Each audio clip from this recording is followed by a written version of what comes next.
전자전달기의 네 번째 시간입니다. 글라이콜라이시스, TCA 사이클, 그리고 마지막으로 전자전달기까지 해서 우리 산소 호흡 총정리를 한번 해보죠. 산소 호흡 총정리, aerobic respiration을 총정리를 해보죠. 자, 생화학에서 다시 말하면 유산소 호흡이라 하는 것은 세포가 산소를 최종 전자 수용치로 이용해서 전자전달기까지 완전히 이용한다는 거죠. 그래서 포로당 하나를 6개의 CO2로 완전히 산화시키면서 ATP를 만들어내는 거죠. 포도당 한 분자가 완전히 CO2로 산화되면 38개 혹은 36개의 ATP가 생긴다는데 왜 그런 계산이 나오는지 한번 해보자는 거죠. 근데 이게 맞는 말이에요. 38개 ATP가 나오든 포도당 하나당 36개 ATP가 나오든 그게 무슨 상관이냐. 그건 이론적인 최대 생산치일 뿐, theoretical maximum yield, 그죠? 왜? 먹은 포도당 하나를 몽땅 다 ATP만 만드는데 쓰지는 않죠. 무슨 뭐 체온을 만드는 데도 쓰고 또 다른 분자를 합성하는 데도 쓰고. 그러니까 이론적으로 우리가 섭취한 포도당 한 분자를 모두 다 ATP로만 전환한다고 했을 때는 36개 혹은 38개 세포 타입에 따라서 그렇게 최대의 ATP를 생산할 수 있다는 거지. 실제로는 그것보다 훨씬 적은 양이 생산된다는 거죠. 어쨌든 최대로 36개 혹은 38개가 생기는 이유는 바로 이것과 여기 알 수 있어요. 여기서. 자, 글루코즈가 NADH 10개 만들고 FADH2 2개 만들고, 그죠?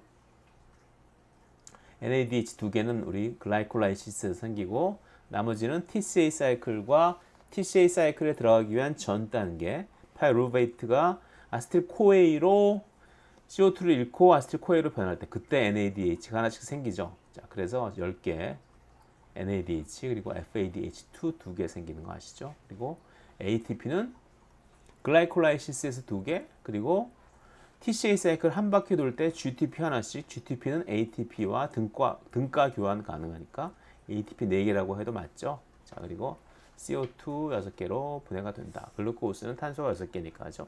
완전히 산화된 형태예요. CO2보다 더 산화될 수는 없어요. CO3 그런 거 없어요. 그죠? 자, 그래서 10장의 NADH와 2장의 FADH2를 얻었는데, 자, 이제 우리가 마이토콘드리아에서 만드는 ATP를 계산해야지. 자, 마이토콘드리아에서 우리가 계산했었죠. NADH는 하나당 ATP가 3개, 그죠? 3개. 그리고 FADH2는 하나당 ATP가 2개. 그래서 NADH는 3개의 ATP를 만들고 FADH2는 FAD로 산화되면서 ATP 2개를 만든다. 그래서 미토콘드리아의 전자전달기에서 위치식에 따라 NADH 하나당 3개의 ATP, FADH2 하나당 2개의 ATP가 생성되니까 10개, 2개 생성되니까 위식과 두식의 양변에 각각 10과 2를 곱하면은 곱하기 10, 그죠? 곱하기 2 하면은 여기서 30개, 4개, 34개의 ATP가 더 생성된다는 거죠. 그래서 포도당 한 분자가 완전히 산화되었을 경우에는 38개의 ATP가 생성된다. 이론적으로는 38개의 ATP가 생성될 수 있지요. 하지만 NADH와 FADH2가 모두 전자전달기에서 산소에게 전자를 전달하는 데만 쓰이는 것도 아니고 다른 데도 쓰인다는 거죠. 그죠? 또 하나 중요한 사실은 미토콘드리아 내막 안팎의 수소 이온 농도의 기울기, 프로톤 그레디언트가 의 형태로 저장되어 있는 에너지가 100% 모두 ATP 합성에만 쓰이지 않는다는 것이 굉장히 중요한 사실이에요. 그렇죠? 우리 1학기 때 배웠던 indirect active transport, 그렇죠? 수소 이온 농도 기울기 혹은 다른 이온 농도 기울기를 이용해서 제3의 물질을 그 물질의 농도 굽에 역행해서 고농도, 저농도로부터 고농도로 이동하는 걸 우리가 indirect active transport라고 하죠. 꼭 세포막에서만 일어나는 게 아니라 마이토콘드리아에서도 마찬가지로 인다이렉트 액티브 트랜스포트가 일어나요. 마이토콘드리아 안으로 데려와야 할 물질 어떤 게 있어요? 파이루베이트 같은 거. 세포질에서 마이토콘드리아 안으로 데리고 와야 되죠. 자, 예를 들어서 파이루베이트 같은 걸 마이토콘드리아 내부로 수송할 때 이 수소이온 농도의 기록기가 사용된다. 파이루베이트의 농도가 마이토콘드리아 안에서 더 높을 수도 있기 때문에 농도가 낮은 세포질에서 파이루베이트의 농도가 낮은 세포질에서 파이루베이트의 농도가 높은 마이토콘드리아 안으로 이동시킬 때는 수소이온 농도 기울기를 허물면서 그 에너지를 이용해서 인다이렉트 액티브 트랜스포트 한다. 우리가 고작 이거 좀 부적절한 말이죠. ATP만 만들려고 여기서 부대끼고 있는 줄 알아? ATP 합성도 중요하지만 파이루베이트, 사이츄레이트 등의 마이토콘드리아 매트릭스로의 수송에도 우리 수소이온 농도의 기울기가 사용되지. 파이루베이트가 일단 들어와야 TCA 회로가 돌아서 NADH든 ATP든 뭐든 이런 것들이 만들어질 거 아니야. 너희 아빠도 모두 월급 타면 모두 쌀만 사시는 게 아니잖아. 숙성 등심도 드시고 스시도 사드시고 그러니까 절대 수소이온 농도 기울기가 ATP 합성에만 쓰여서 38 ATP가 다 만들어진다는 것은 아니라는 거지. 만들어지지는 않는다는 거지. 거봐, 그러니까 실제로 세포 안에서 일어나지도 않는 경우인 theoretical maximum yield, maximum theoretical yield 38 ATP 따위 공부해서 뭐해? 뭐하긴 뭐하냐. 공부해서 시험 문제라는 데 쓰죠. 그죠? 시험 문제라는 데 쓰니까 중요한 거예요. 그러니까 그런데 어떤 세포에서는 이론적인 최대 생산치가 38이 아니고 36인 이유가 과연 무엇일까? 그런 거 들어보셨죠? 자, 38개의 ATP와 36개의 ATP.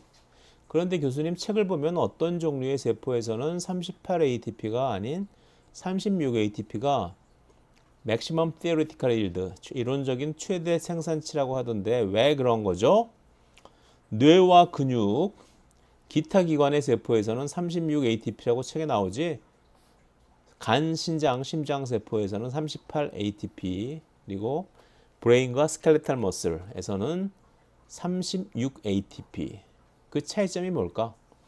일단 NADH가 세포 내 어디서 만들어지는지 한번 생각해 보세요. NADH가 만들어지는 것은 장소가 두 군데가 있죠. 세포질에서 글라이콜라이시스에서 포도당 하나당 NADH가 2개 만들어지고, 그죠? 그리고 마이토콘드리아 안에서 TCA 사이클에서 NADH가 더 만들어지죠. 앞에서 공부했던 것을 다시 되새겨보면 기억날 거야. 해당 작용 과정 중 세포질에서 NADH가 2개 만들어지고 파이루베이트 2개가 마이토콘드리아로 이동하여 2개의 아세틸코에이가 되는 과정에서 TCA 사이클 들어가기 전이죠. 그죠? 여기서 NADH 2개, 아세틸코에이가 2개가 TCA 사이클 2바퀴 도는 동안 NADH가 6개.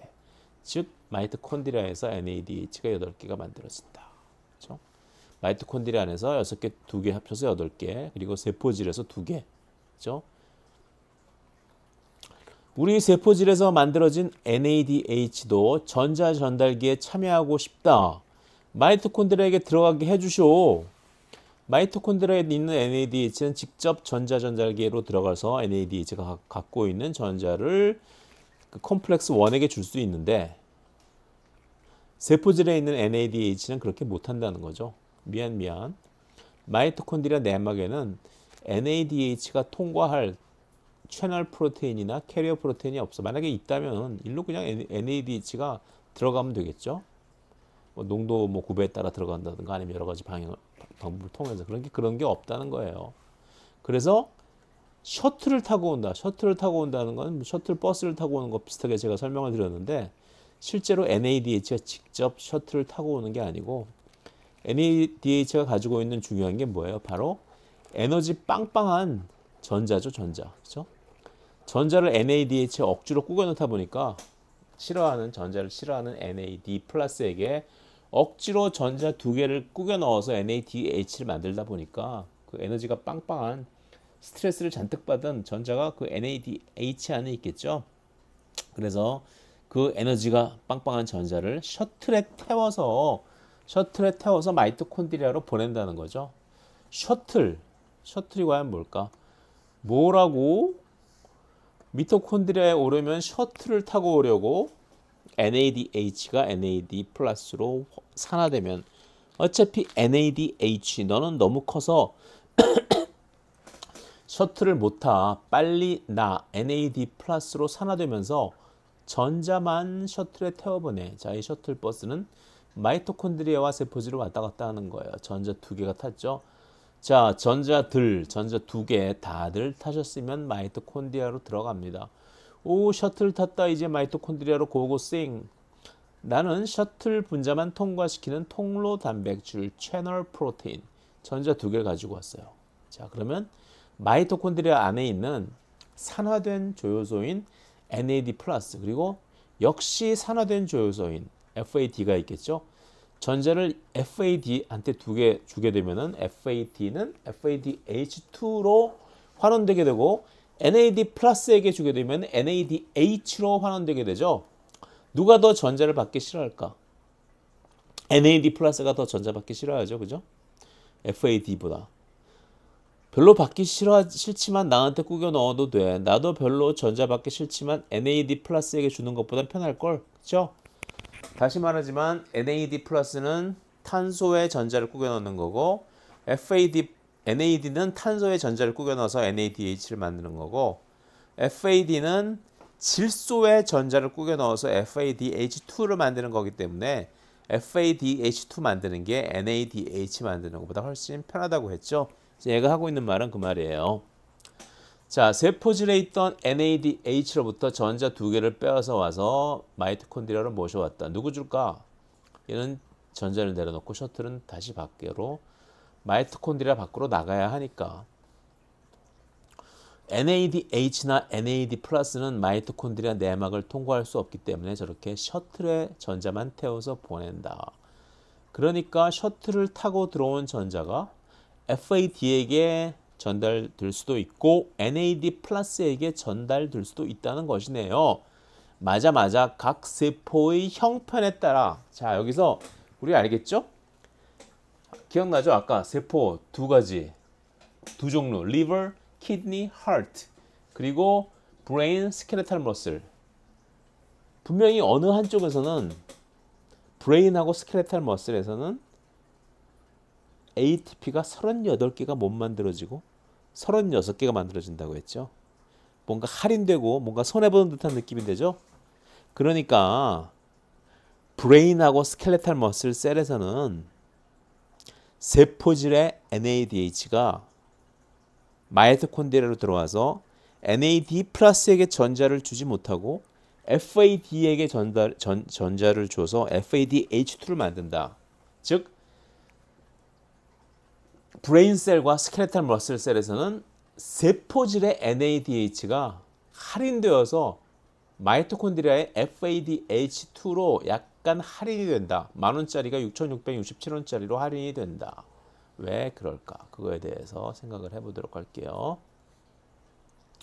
각 세포의 형편에 따라 세포질 NADH가 가지고 있던 전자는 마이토콘드리아의 FAD 혹은 NAD 플러스에게 전달되지. 사실 윗그림에 저렇게 그렸지만 세포질의 NADH로부터 전자를 받아서 마이토콘드리아의 FAD에게 전달하는 셔틀 그리고 마이토콘드리아의 NAD 플러스에게 전달하는 셔틀 두 종류의 셔틀이 존재한다. NAD 플러스로부터 전자를 받는 거, FAD에게 전자를 주는 NAD 플러스에게 전자를 주는 거, FAD에게 전자를 주는 두 종류의 셔틀이 존재한다. 그러면 이제 각 세포의 형편에 따라 어떻게 다르길래 서로 다른 셔틀이 쓰이는지 가르쳐 주세요. 가르쳐 드릴게요. 자, 우리 간, 심장세포, 여기는 손해보지 않는 38개의 ATP가 만들어지는 그러한 세포예요. 그럼 일단 생각해보죠. 여기는 세포질에서 만들어진 두 개의 NADH가 손해보지 않고 그대로 마이토콘드리아 안에 두 개의 NADH로 손해보지 않고 바로 교환이 되기 때문에 NADH 10개가 글루코스 하나당 10개라고 그랬죠. 이게 30개의 ATP를 만들 수 있기 때문에 손해보는 거 없이 38개의 ATP를 만들 수 있는 것이죠. 자, 왜 그럴까? 왜 손해보지 않을까? 우리 liver, kidney, heart 세포에서는 세포질의 자 비율 NADH over NAD 플러스, 그러니까 NAD 플러스 분의 NADH 비율이 마이토콘드리아의 NADH over NAD 플러스 비율보다 높다. 이게 무슨 소리예요? 세포질의 NADH가 마이토콘드리아보다 더 많다는 거죠. 역으로 말하면은 마이토콘드리아의 NADH가 세포질보다 상대적으로 더 적게 존재한다. 그렇게 말하면은 마이토콘드리아 안에서 NADH가 좀 더 요즘 말로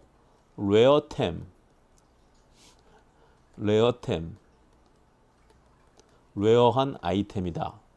세포질에 비해서 마이토콘드리아 안에서 NADH가 더 별로 없기 때문에 밸런스가 아무래도 NADH가 들어오면 더 좋겠죠. NADH가 많은 것보다는 NADH가 별로 없으니까 NADH가 만들어지는 쪽으로 좀 더 밸런스가 쉽게 그쪽으로 가게 되겠죠. 그래서 세포질에서 NADH가 NAD 플러스로 산화되는 반응이 에너지를 손해보지 않고 마이토콘드리아의 NAD 플러스를 NADH로 환원시키는 반응과 같이 일어날 수 있다. 자, 잘 생각해 보세요. 저게 도대체 무슨 소리야? NADH, NAD 플러스 비율이 어쨌다고? NADH over NAD 플러스, 즉 NAD 플러스 분의 NADH 비율이 높으면 그만큼 NADH가 더 많으니까 반응이 어느 쪽으로? 이쪽으로. 그렇죠? NADH가 많으니까 이쪽으로 더 쉽게 가겠죠. 왼쪽 게 많으면 오른쪽으로 더 쉽게 가고, 그죠? 오른쪽 게 많으면 왼쪽으로 더 쉽게 가고, 그죠? 그래서 마이토콘드리아에서는 이 경우 리버셀, 키드니셀, 하트셀 경우 마이토콘드리아에서는 세포질에 비해서 NAD 플러스의 비율이 더 높기 때문에 NAD 플러스가 NADH로 환원되는 반응이 좀 더 세포질보다 쉽게 일어날 수 있다. 그래서 세포질에서 갖고 있던 NADH의 전자가 마이토콘드리아의 NAD 플러스에게 쉽게 전달이 될 수 있다. 자, 이해하셨죠?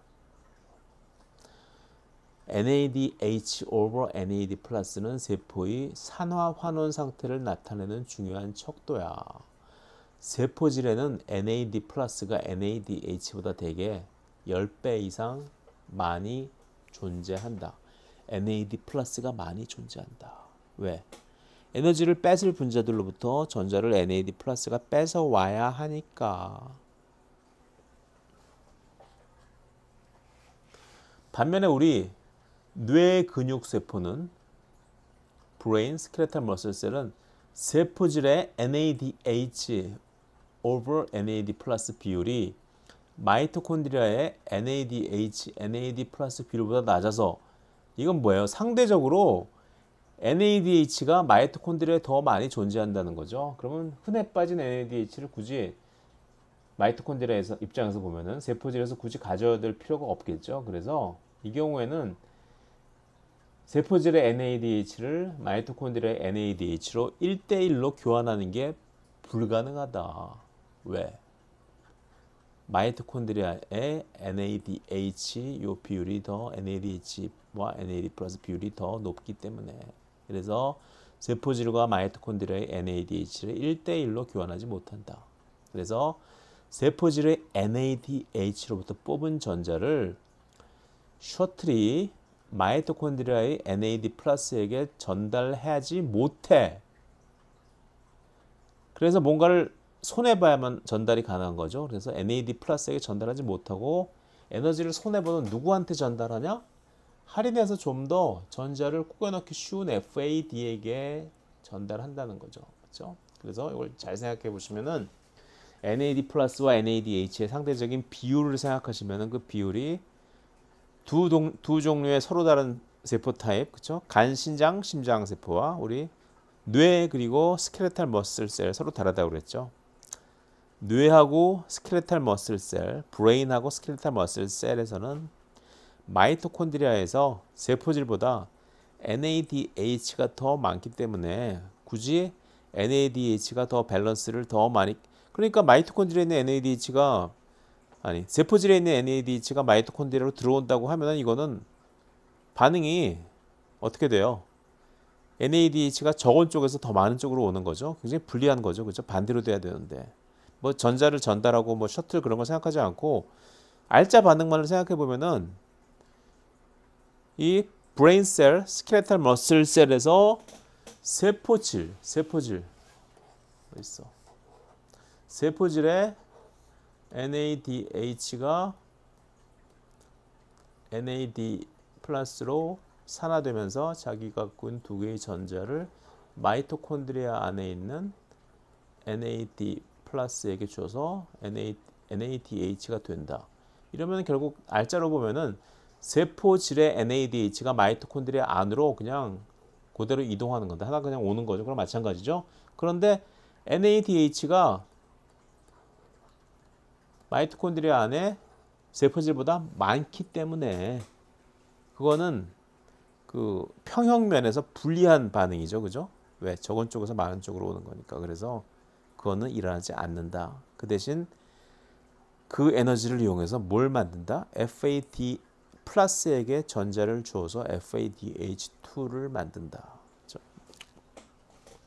그래서 간, 리버, 신장, 키드니, 심장, 하트 세포에서는 세포질의 NADH가 갖고 있던 전자를 손해보지 않고 마이토콘드리아의 NAD 플러스에게 넘기고, 왜 그때는 간, 신장, 심장 세포에서는 NADH의 양이 세포질에서 마이토콘드리아보다 많기 때문에 그죠? 일로 오는 게 자연스럽죠. 반면에 뇌, 근육세포, 브레인, 스켈레탈 머슬셀에서는 근육세포인데 심장 근육이 아니에요. 심장 근육은 여기죠. 심장이고 그죠? 여기 스켈레탈 머슬, 뼈에 붙어 있는 근육 그죠? 마이토콘드리아의 FAD에게 넘겨준다. 그래서 이때 서로 다른 셔틀이 사용된다. 얘는 NAD 플러스에게 전자를 넘겨주는, 마이토콘드리아의 NAD 플러스에게 전자를 넘겨주는 셔틀인 말레이트, 아스파르테이트 셔틀. 그리고 얘는 뇌 근육세포에서 세포질의 NADH로부터 전자 두 개를 받아서 마이토콘드리아의 FAD에게 넘겨주는 글라이세롤 파스페이트 셔틀. 너무 복잡해서 웬만한 생화학 책엔 나오지도 않지만 우리 책은 훌륭한 책이니까 한번 셔틀을 보도록 하죠. 첫 번째, 글라이세롤 파스페이트 셔틀. 손해보는 셔틀이죠. 세포질의 NADH가 등가 교환되지 못하고 손해보는 만원짜리 액면가 지폐가 6,667원짜리 FADH2로 바뀌는 그러한 셔틀이다. 자, 어떠한 셔틀? 저 마이토콘드리아죠. 이쪽이 세포질 쪽, 이쪽이 마이토콘드리아 쪽. 볼게요. 자, NADH가 NAD 플러스로 산화되면서 전자 두 개와 수소이온 두 개. 수소이온 하나는 NADH가 가지고 있던 거, 나머지는 동중에 둥둥 떠다니는 걸. 그걸 누가 받아요? 자, 다이하이드록시 아세톤 포스페이트. 어디서 많이 본 거죠? 우리 글라이콜라이시스에서 많이 봤던 거죠. 자, 다이하이드록시 아세톤 포스페이트 DHAP. 얘가 전자 두 개를 받고 수소이온 두 개를 받으면 어디가 환원될까? 여러분 이제 딱 보시면 어디가 환원될지 알죠? 여기가 딱 환원돼서 여기가 케톤 그룹이 OH가 알코올 그룹으로 바뀌게 되면 되죠. 여기 수소 하나 들어가고 여기 수소 하나 들어가고 그러면은 여기 케톤 그룹이 OH가 되겠죠. 자, 셔틀에게 거추장스러운 빵 셔틀이 아닌 전자 셔틀에게 전자 두 개를 건네주었다. 그랬더니 다이하이드록시 아세톤 포스페이트가 뭐가 돼요? 글라이세롤 3포스페이트. 글라이세롤 맞죠? 글라이세롤인데 3번 탄소에 포스페이트가 붙어 있는 거. 그래서 글라이세롤 3포스페이트로 됐다. 그러면 세포질 쪽에서 NADH가 자신은 NAD 플러스로 환원되면서 다이하이드록시 아세톤 포스페이트를 글라이세롤 3포스페이트로 환원시키고, 자신은 산화되면서 남을 환원시키고, 환원된 글라이세롤 3포스페이트는 세포질에서 어디로 이동해요? 마이토콘드리아 안쪽으로. 그래서 마이토콘드리아 안쪽으로 이동해서 글라이세롤 알데하이드 글리세롤 3포스페이트 글라이세롤 알데하이드 글리세롤 3포스페이트가 FAD에게 전자를 주면서 FADH2로 환원되고 얘는 다시 누구로 산화돼요? 다이하이드록시아세톤 포스페이트. 생화학 패스웨이에서 모든 반응들은 다 이렇게 회전하는 반응, 순환하는 반응들이 많죠. 왜? 그래야지 계속 돌고 도는 물레방아도 인생 계속 돌아야지만 이게 한쪽 방향으로만 되면은 시작 물질은 점점 없어지고 생성 물질은 점점 많아지겠죠. 그래가지고는 생체 내 반응이 지속 가능하게 서스테이너블하게 계속 갈 수가 없죠. 그래서 뱅뱅 돌아야 된다. 그래서 다시 만들어진 다시 산화된 다이하이드록시 아세톤 포스페이트는 어디로 나가요? 이 채널을 통해서 세포질 쪽으로 나가게 된다. 그렇죠? 결국 글라이세롤 포스페이트 셔틀에 의하여 세포질의 NADH가 마이토콘드리아에서는 상대적으로 저렴한 FADH2로 바뀌었다. 이것은 마치 해외 여행할 때 외국 돈 살 때와 팔 때 환율 손해 보는 거, 그죠? 예전에 제가 뭐 연구년으로 미국에 가 있을 때 한국에서 월급을 받아가지고 미국으로 붙이는데 인터넷 뱅킹으로 들어가서 한국 시티뱅크에서 미국 시티은행으로 이렇게 돈을 붙이는데 돈을 왔다 갔다 할 때마다 손해예요, 그죠?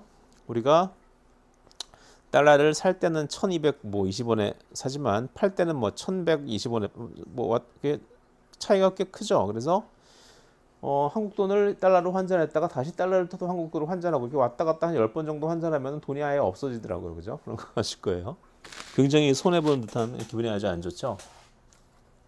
자, 마이토콘드리아 안으로 들어왔으니 이제 전자와 수소이온을 FAD에게 전달하자. 그리고 이렇게 바뀌게 되고 다시 손해 안 보고 NAD 플러스에게 전해줬으면 좋겠지만 마이토콘드리아 내부 NADH over NAD 플러스 비율이 세포질보다 높으므로 다시 말하면 NADH, 요 NAD 플러스 평형이 세포질보다 마이토콘드리아에서 좀 더 NADH 쪽에 기울어져 있기 때문에 마이토콘드리아에서 NADH를 만들려면 전체 반응의 델타 G가 0보다 큰 값이 된다. 자발적으로 일어나는 델타 G가 0보다 작은 값으로 만들려면 아쉽지만 FAT에게 전달을 해줘야 된다는 거죠.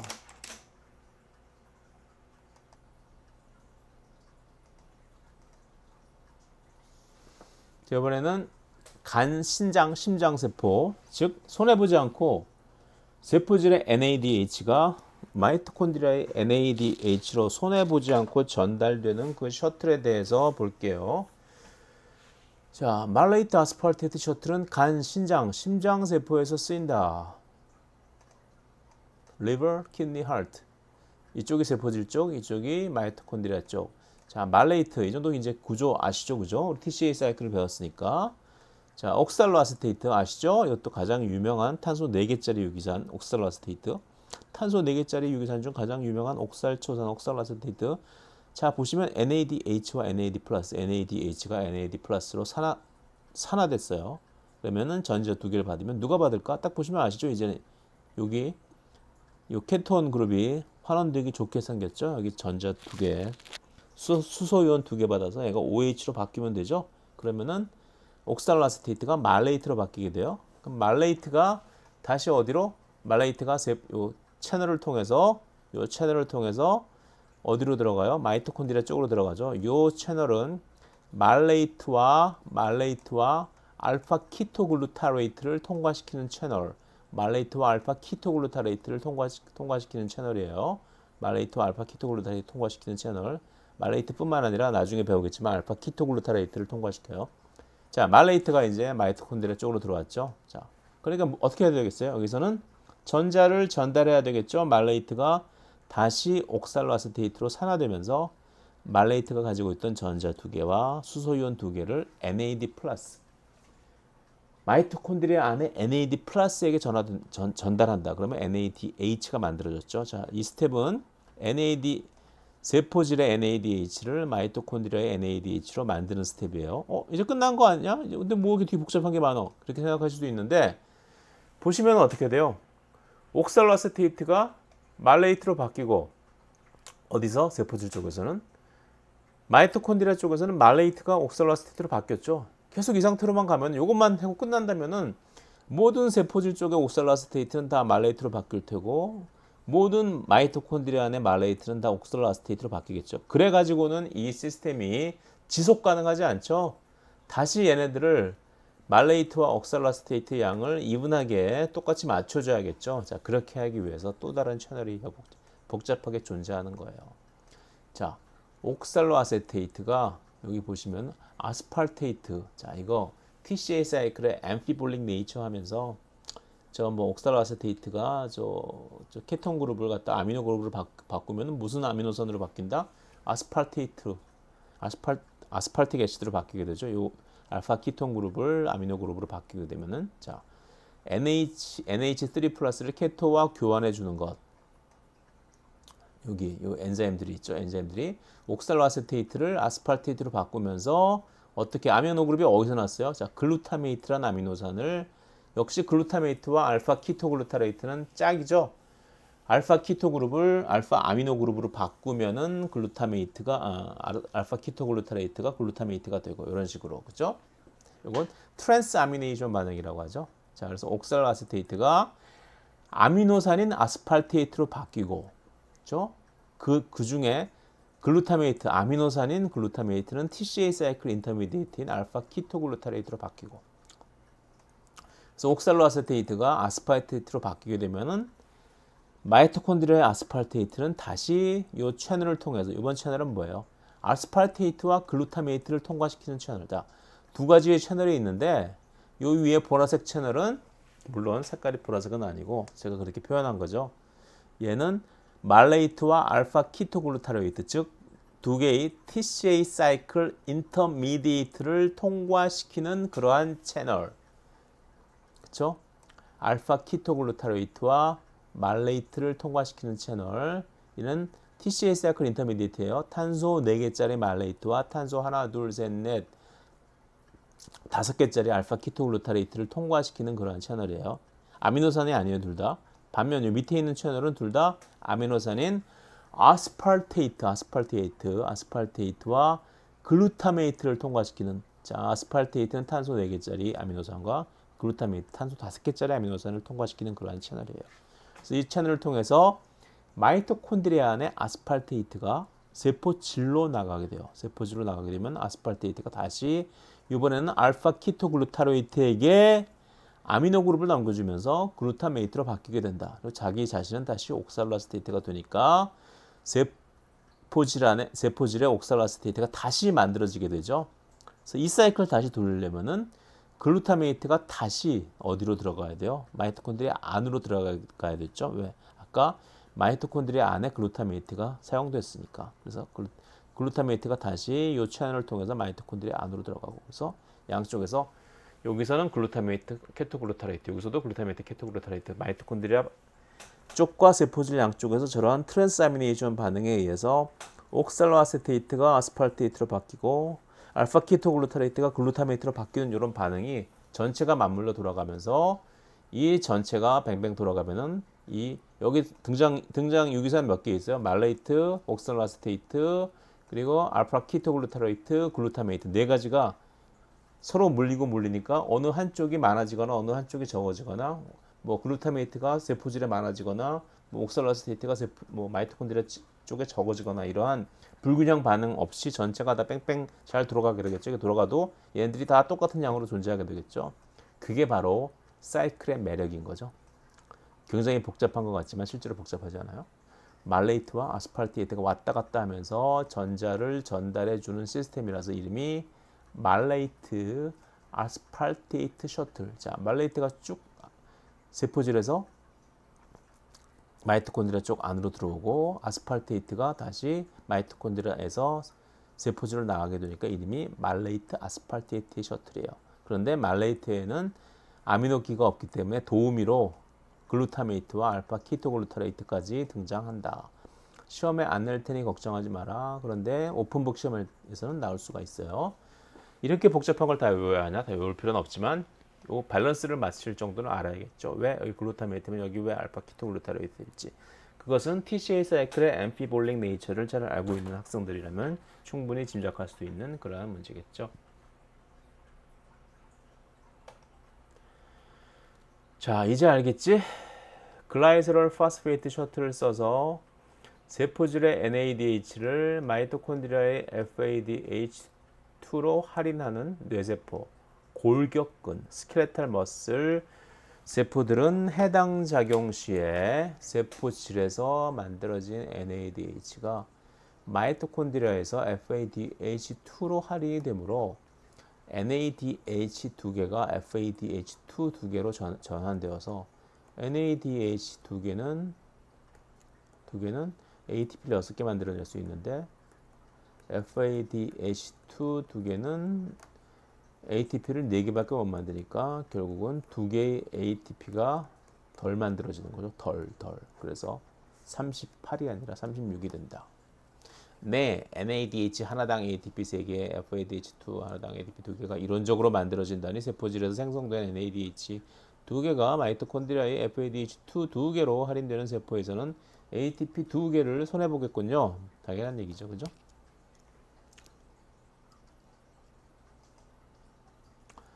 그동안 해당 작용으로부터 TCA 사이클, 전자 전달계까지 잘 배웠습니다.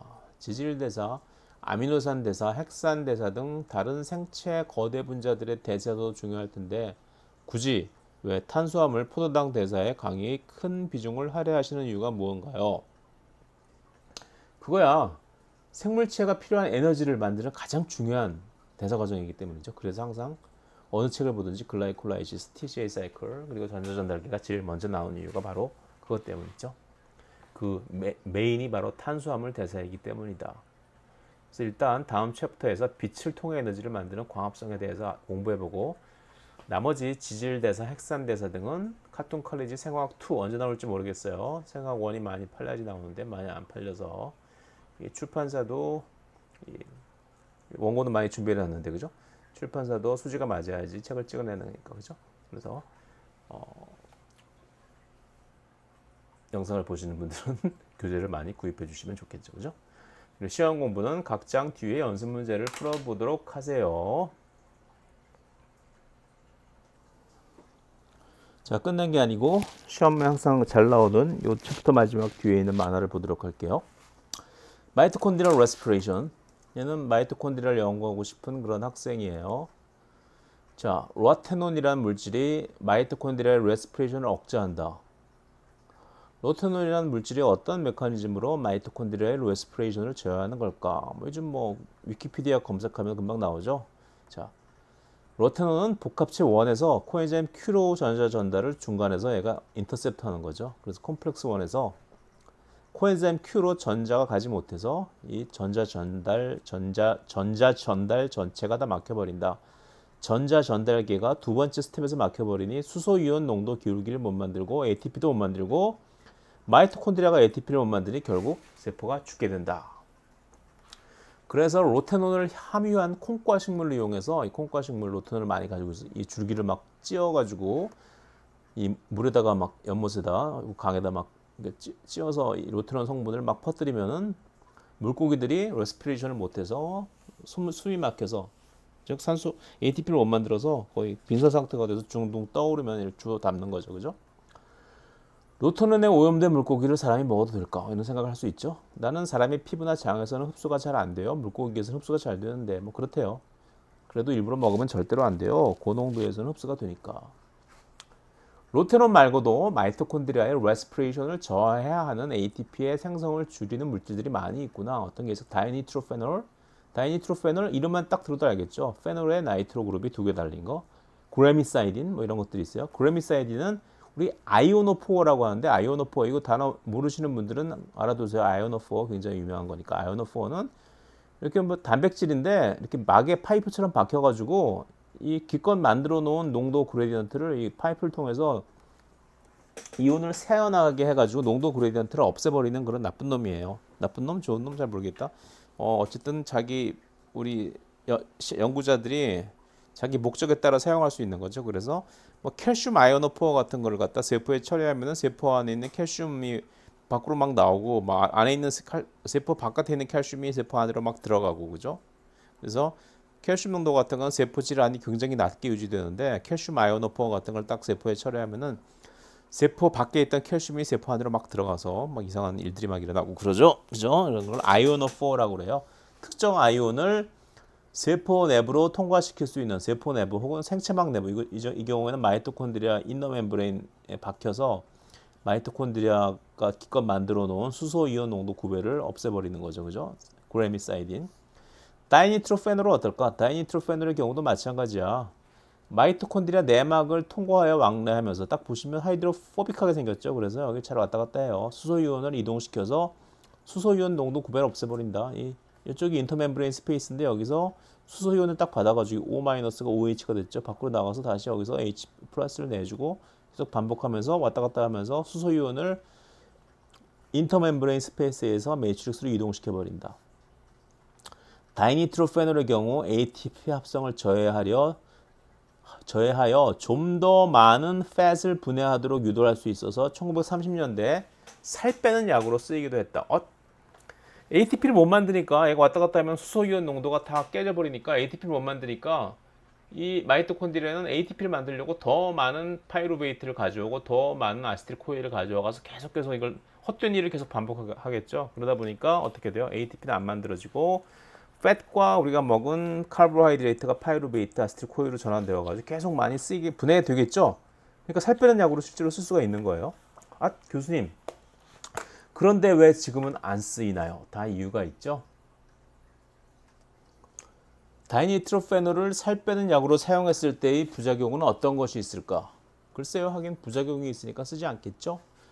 전자 전달기에서 기껏 만들어내온 수소이온 농도 구배가 다이니트로페놀 때문에 DNP라고 하죠. 다 깨진다. 다 깨지는 거예요. 얘가 수소이온을 다 붙잡고 밖으로 나와가지고. 자, 마이토콘드리아 내막 안팎의 수소이온 농도 차이가 일종의 에너지로 ATP를 만드는 데 쓰이는데 다이니트로페놀 때문에 그 에너지가 ATP 형태로 저장되지 못하면 어떤 일이 일어날까? 수소이온 농도 구배의 에너지가 위치 에너지, 포텐셜 에너지는 이 경우에 ATP의 화학 에너지, 케미컬 에너지로 전환되지 못하니까 무언가 다른 형태의 에너지로 전환되겠죠. 에너지 보존 법칙에 의해서. 수소이온 농도의 포텐셜 에너지가 없어지는데 원래는 F0, F1 ATPase 의해서 ATP가 만들어져야 되는데 ATP가 안 만들어지니까 ATP의 화학 에너지로 저장이 안 되니까 뭔가 다른 에너지로 나온다. 무슨 에너지? 열 에너지로 바뀌게 되는 거지. 그래서 살 좀 빼려고 다이니트로페놀을 먹었더니 발열로 죽게 되었다. 실제로 이렇게 온도가 굉장히 많이 올라가는 경우도 많았다고 해요. 아무튼 이렇게 프로톤 그레디언트를 무너뜨려서 그를 이용한 ATP 합성을 억제하는 약제를 뭐라고 부른다? 언커플러. 커플을 없애는 거죠. 프로톤 그레디언트와 ATP 합성이라는 게 서로 커플되어 있는데 걔네들을 끊어버린다. 두 개의 관계를 무력화시켜버린다. 언커플링 프로테인은 통로를 만들어서 프로톤 그레디언트를 없애는 단백질이다. 이런 것도 있다. 그죠?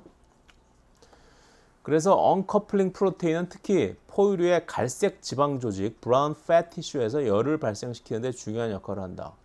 우리 팻셀은 두 가지 팻셀이 있어요. 화이트 팻셀, 얘는 주로 기름을 많이 저장하는 거. 반면에 브라운 팻셀은 기름도 많이 저장하지만 마이토콘드리아를 많이 가지고 있어서 마이토콘드리아가 갈색으로 보이는 이유는 마이토콘드리아 안에 사이토크롬들이 많이 있기 때문이고 사이토크롬이 갈색으로 보이는 이유는 사이토크롬 안에 힘 그룹이 있기 때문이고 힘 그룹이 갈색으로 보이는 이유는 힘 그룹 안에 철 이온이 있기 때문이죠. 그죠? 갈색 지방 조직에 있는 브라운 팻셀의 마이토콘드리아는 ATP 합성보다 열 생산에 특화된 마이토콘드리아다. 얘는 ATP를 만들지 않고 언커플링 프로테인 같은 게 있어서 지방을 산화시켜서 열을 만들어낸다.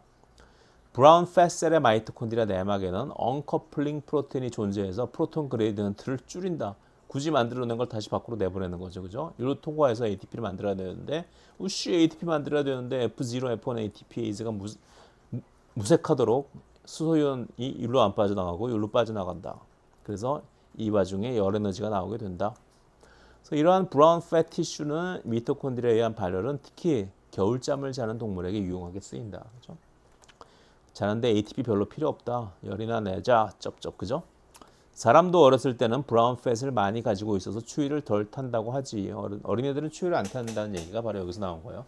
나이를 들면서 점점 브라운 팻의 양이 줄어든다고 하죠.